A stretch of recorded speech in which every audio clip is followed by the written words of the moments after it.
used in treatment as prevention, and I want to thank you for being here. And I want to know what the hell is wrong with you. No, really, thank you all so much for being here. I don't get to talk to researchers very often, and so I wanted to, when you invite community, you can never control what they say. So whatever my presentation was supposed to be about, I'm not going to be about that. But I wanted to take this moment to really talk to researchers in a way that maybe community doesn't do that. And I wanted to first say thank you. I absolutely know that we are where we are because of many of your work. I absolutely know that we couldn't move where we're moving without you validating and creating evidence-based prevention. And so for community, please know how much we appreciate all that you do. Okay, can I have my first slide, please? Oh, that's right. I'm not doing any slides. Oh my God! You all, oh boy, you researchers, and your PowerPoint presentations.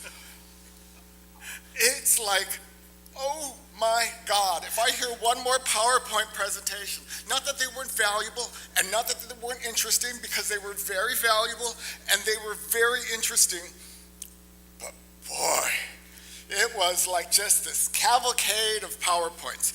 So I figured it's better to look at me than at the slides, and so I want you all to pay attention here. I want to talk about kind of two things.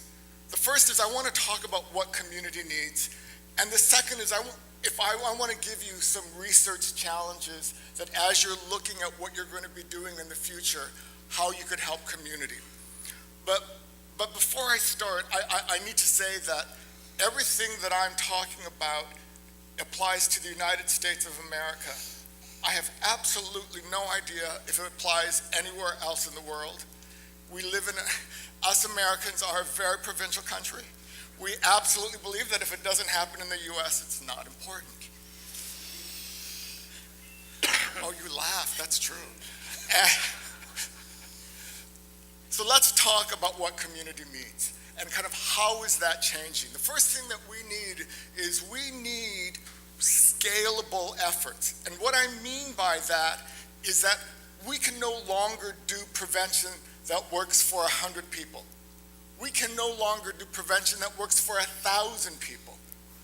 We have to be able to create mechanisms that will reach hundreds of thousands of people. In the US, by January 1st of 2014, we want to enroll 300,000 HIV positive people in America, who we know who they are, into care who are currently not getting care. The numbers and the sheer scope of what it means to move 300,000 people has boggled the mind. And that, to be very candid with you, most of the information and most of the processes that we currently have are irrelevant because they won't help us to understand and reach how to move 300,000 people. Second thing, there was a time when people living with the virus were central to the work that we did. We come from and are a part of this extraordinary history. And part of the history was that there were a group of people who chose to stand up and say that our voice matters. And as I listened over the last few days, I wondered what happened to that voice. Where will be people living with the virus in this discussion? I get real concerned that we go back to old patterns. And what old patterns is that we're the vector, we're the patient, we're the thing that you're researching. But we're not. And I think if any epidemic has taught us anything, it's the HIV/AIDS epidemic. We will not be treated that way. And sometimes I think in our progression and in the fact that things are going so much better, We forget that. Third thing, as I told you earlier, we absolutely do need evidence-based prevention. But I was talking, I don't know how many of you saw Bernie Branson's presentation from CDC. Did you all see it? Great presentation. Went to Bernie afterwards and said to him, I did not understand a single word that you said. The little things were splitting, they were going this way, and now it wasn't written for me, but it illustrates a point, which is that when you work with community, and when you teach community, and when you try to target community, you've got to speak in a way that we understand. So that's why there's no PowerPoint right now, because that's not our world. Our world is about talking and hearing directly from you. Our world is about fighting back and forth, trying to get to a better solution. Our world is about trying to figure out how to help the largest number of people. And finally, I just want to talk about research challenges. And what I want to do is, as you're looking at research projects that you're doing in the future, I want to ask a few favors. The first has to do with social determinants of health. This has become this buzzword in the work that we're doing. It's not working because of the social determinants of health. It's not working because blah, blah, blah, blah, blah. And, I totally get that poverty and homelessness and unemployment and malnutrition are these really, really awful things. But the reality is, we're not going to solve them. That's not our job in the world context right now. And if we have to wait to solve homophobia and sexism and racism and poverty and homelessness, we're never going to get to a cure. We're never going to get to a place where we can make a difference. And so what I need from your research is to put it in the context of homophobia, poverty, racism, sexism, because that's the world I live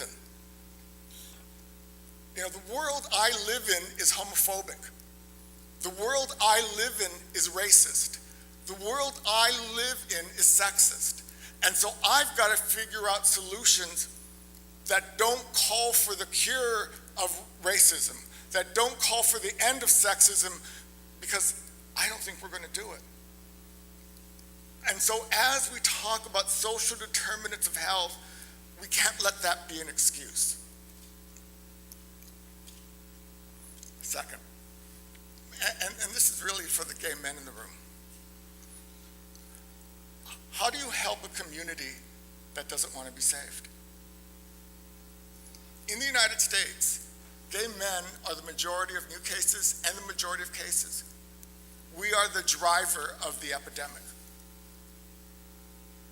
Yet, we know when we talk privately behind closed doors that the gay community doesn't care about AIDS anymore.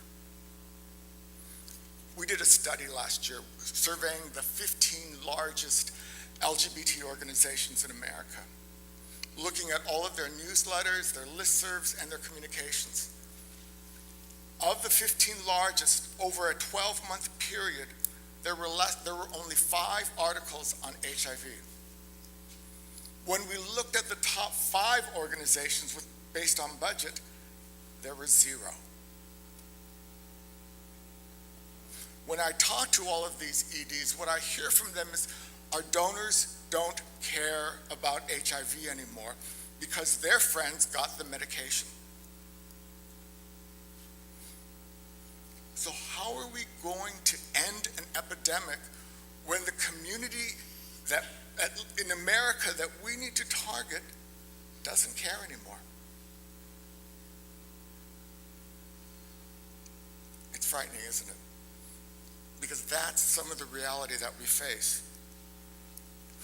And the final thing, I talked about enrolling the 30 million Americans into healthcare. See, for us in America, we've never had healthcare. I mean, and so this is this brand new thing that we absolutely don't know anything about. And we are running towards it as fast as we can. But the reality is that we also have this thing in America called generational poverty. Not only are you in poverty, but your parents were in poverty and your grandparents were in poverty. And that poverty, like many other things, gets passed down generation to generation.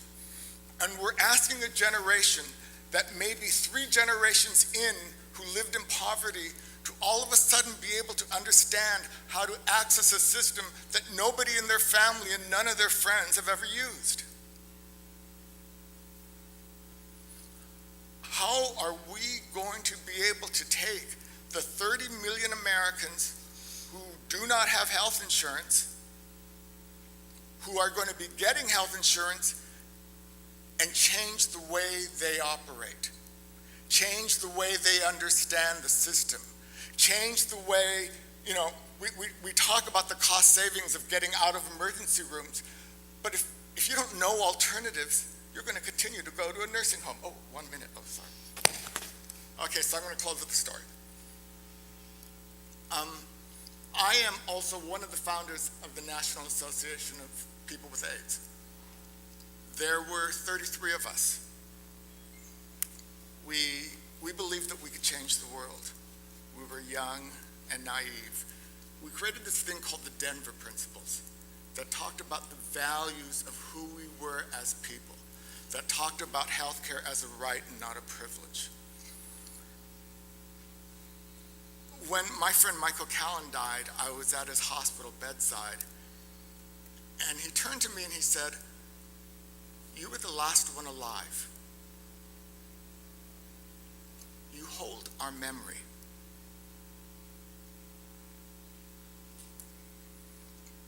And I have to be really honest with you. I hate being the last one alive. I hate having to bring up these issues.